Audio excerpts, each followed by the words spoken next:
আজ ৮ই মার্চ বিশ্ব নারী দিবস। এই বিশ্ব নারী দিবসে আমার একটা ছোট লেখা আমি সকলের কাছে নিয়ে এলাম।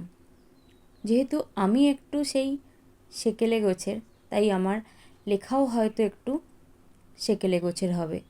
তাই প্রথম থেকেই সকলের কাছে আমি ক্ষমা চেয়ে নিচ্ছি। এবার আমি আমার লেখাটায় আসি। লেখাটার নামই দিয়েছি আমি নারী। বাড়ির বড় বউ সন্তান সম্ভবা। সকলে কতই না খুশি, হয়তোবা পুত্র সন্তানের আশায়। কিন্তু সকলের আশায় জল দিয়ে জন্ম নিল ছোট্ট একটা ফুটফুটে মিষ্টি সন্তান, কন্যা সন্তান। কন্যা লেখাটা লিখতে গিয়ে আমার একটু কাটাকুটি হয়ে গেল। ঠিক এই রকম কাটাকুটিও কিন্তু কন্যার জীবনেও চলে।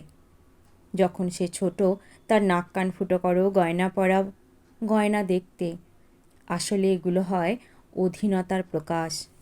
তারপর তার বেড়ে ওঠা, কত বাধা নিষেধ, সে তখন তার পিতার অধীন।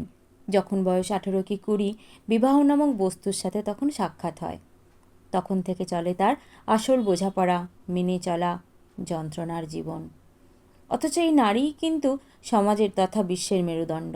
কারণ পুরুষ যতই সমাজের মাথা হোক, তার পিছনে থাকে নারী শক্তি। এই সময় একটা স্ত্রী থেকে তার স্বামীর অধীনে। সে কি পছন্দ করে, কি ভালোবাসে, সব দিক নজরে রাখা তার দায়িত্ব, আর তার বাবা মাকে দেখা তার ধর্ম বা কর্তব্য। কিন্তু এই নারীরও তো একটা জীবন থাকা প্রয়োজন, যেখানে তার পছন্দ অপছন্দ থাকবে, তার বাবা মা থাকবে। কিন্তু সমাজ এমন, এখানে ছেলের বাবা মা যেন স্বর্গের চাঁদ, আর মেয়ের বাবা মা তারা যেন ফেলনা। এক প্রকার এই টালমাটাল জীবন কাটাতে কাটাতে সব দিক সামলে নারী হয়ে ওঠে মা। সেই আবার কাটাছেঁড়া সেই নারীর ওপরেই হয়। যতই একটা পুরুষ মাথাচাড়া দিয়ে উঠুক, সন্তানের জন্ম দেবার ক্ষমতা শুধুমাত্র নারীর থাকে। সেই সন্তানকে মানুষ করা, লেখাপড়া শেখানো, সভ্যতা শেখানো, ভদ্র করা, প্রকৃত মানুষ করার দায়িত্ব থাকে মায়ের ওপর, অর্থাৎ একটা নারীর ওপর।